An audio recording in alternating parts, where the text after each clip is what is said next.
नमस्कार, मसाल न्यूज़ में आप सभी का स्वागत है।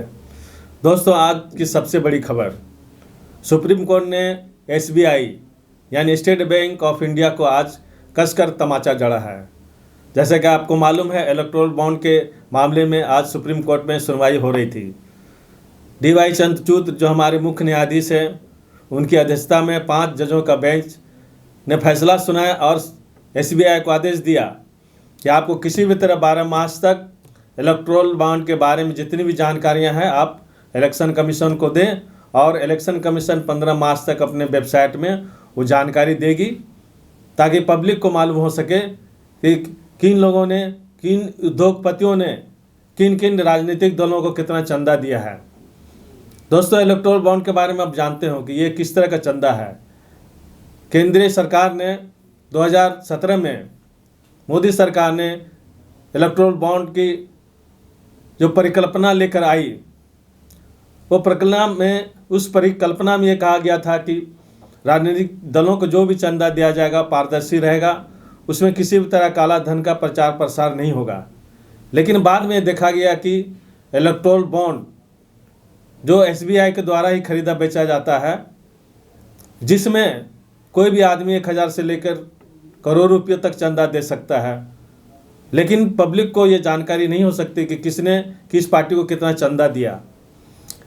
इस आधार पर ये इलेक्टोरल बॉन्ड को ये सरकार अपने बिल में पेश किया, खासकर अपने बजट में पेश किया और इसे पारित किया।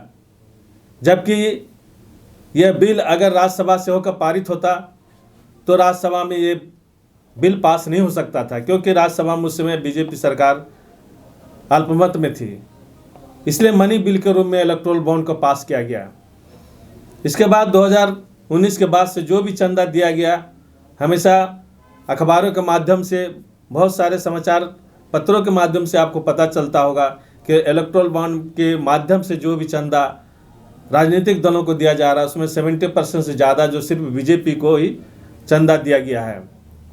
दोस्तों, इलेक्टोरल बॉन्ड ऐसा एक सिस्टम है जिसमें कोई भी आदमी या कोई भी उद्योगपति इस सरकार को या जो भी सत्ता में रहे उसे करोड़ों रुपये चंदा दे सकती है। अगर वह कंपनी घाटे में चल रही है तब भी वो चंदा दे सकती है।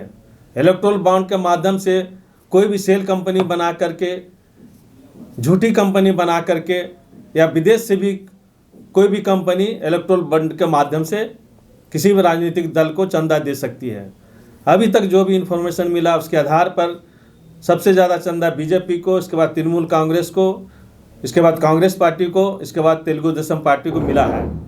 इसके अलावा अन्य भी छोटे छोटे पार्टियों को मिला है। लेकिन सवाल यहाँ ये उठ रहा है, सभी लोगों को जब लगने लगा कि ये इलेक्टोरल बॉन्ड मुख्य रूप से राजनीतिक दलों को, खासकर विपक्षी दलों को तोड़ने या परेशान करने की एक साजिश है, और जो केंद्र में जो सरकार है उसे फंड के मामले में काफ़ी मजबूती प्रदान कर रही है, तब इसके खिलाफ जो है सुगबुगाहट हुई और बहुत सारे केस जो दायर सुप्रीम कोर्ट में किए गए।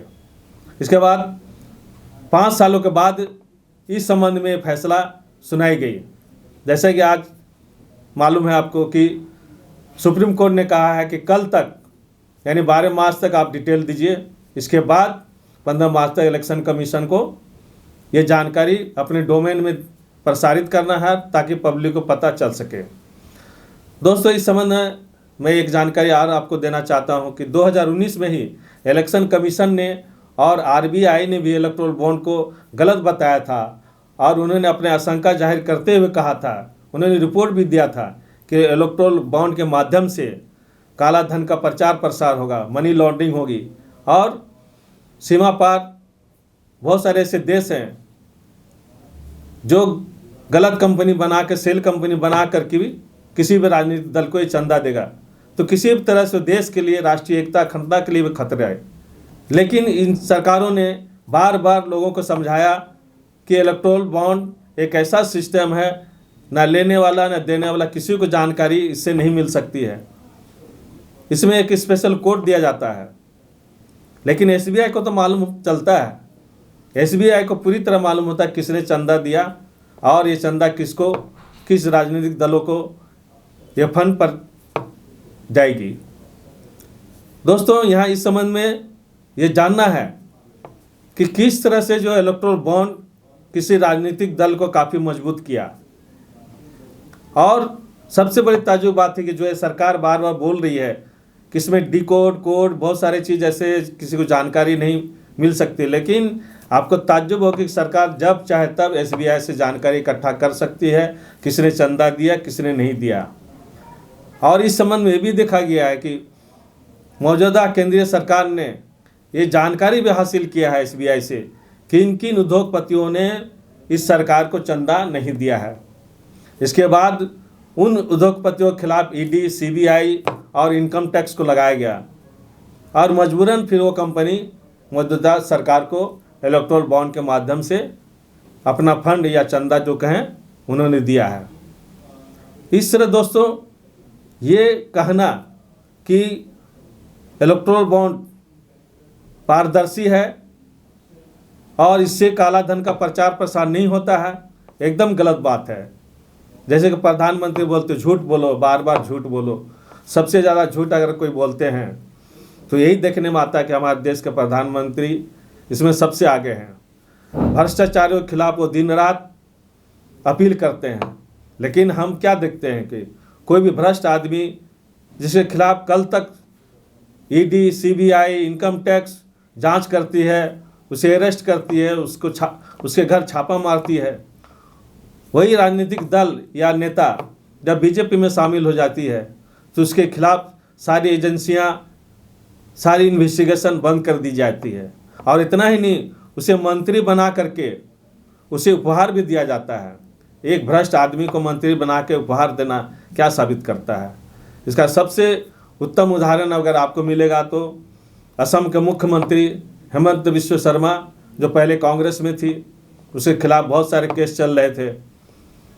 जब बीजेपी में शामिल हो गए तो असम का मुख्यमंत्री बना, अभी किसी तरह का कार्रवाई उसके खिलाफ नहीं की जा रही है। उसी तरह अजीत पवार जो हाल में ही जो है बीजेपी में शामिल हुआ और महाराष्ट्र में मंत्री पद उसे दिया गया, यह क्या साबित करती है? या यही साबित करती है सरकार कहती तो है भ्रष्टाचार के खिलाफ, लेकिन भ्रष्टाचारियों को गले लगाती है। दोस्तों, इस संबंध में सुप्रीम कोर्ट ने पिछले 15 फरवरी को क्या कहा था उसके बारे में आपको जानकारी दे देना चाहता हूं।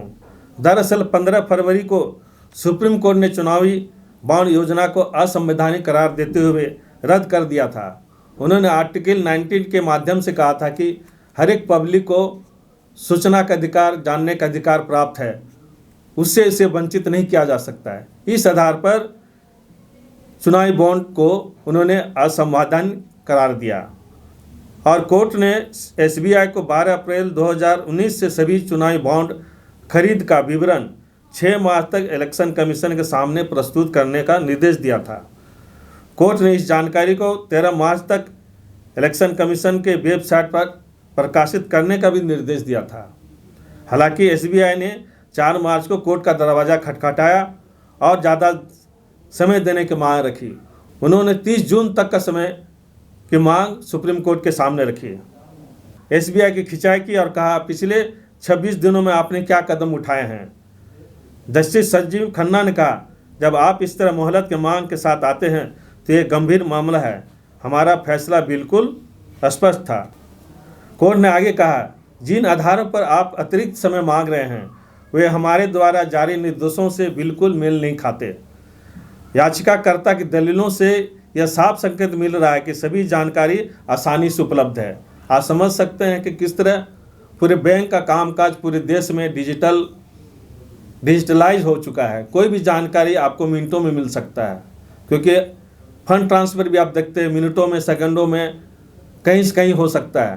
तो इस तरह की जानकारी नहीं देना और सुप्रीम कोर्ट को गुमराह करना, इस पर ही सुप्रीम कोर्ट ने एसबीआई की खिंचाई की और कहा, कोर्ट ने आगे कहा, आप 12 मार्च तक किसी भी तरह से ये विवरण चुनाव आयुक्त को दें और इलेक्शन कमीशन जानकारी संकलित करेगा और आधिकारिक वेबसाइट पर 15 मार्च 2024 शाम 5 बजे तक विवरण प्रकाशित करेगा। तो दोस्तों, अब हम लोग 15 मार्च तक इंतज़ार करते हैं और जानिए कि यह सरकार किस तरह से सुप्रीम कोर्ट का फैसले का स्वागत करती है और उस पर क्या एक्शन लेती है आगे हम देखते हैं। फिर मिलते हैं अगले वीडियो के साथ।